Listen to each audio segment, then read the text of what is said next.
Ndichauya ndokuona, ndichauya ndokuona, ndichauya ndokuona, ndichauya ndokuona, ndichauya ndokuona, mdiwa wangu msazvichemedze, unoenda kusuwa mzala wangu andikukangane, ndichauya ndokuona, mdiwa wangu msazvichemedze.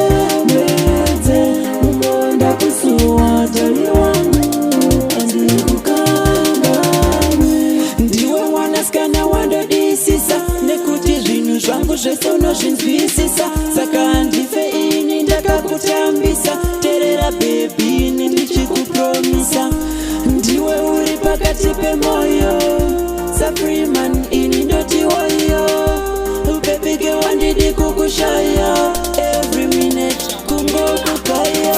Ndichauya ndokuona, mdiwa wangu usazvichemedze, unoenda kusuwa mzala wangu andikukangane. Ndichauya ndokuona, mdiwa wangu usazvichemedze, unoenda kusuwa tali wangu andikukangane. Ndichauya ndokutora mudiwa miri yangu waitasvika, mdiwa ndozviziva kuti unandira, nini ndokuda ndaudza mai ndazomwana wangu anodiwa nemoyo wangu. Kunyange zvikadi ndichatomutora kuti agozova wenyu murora.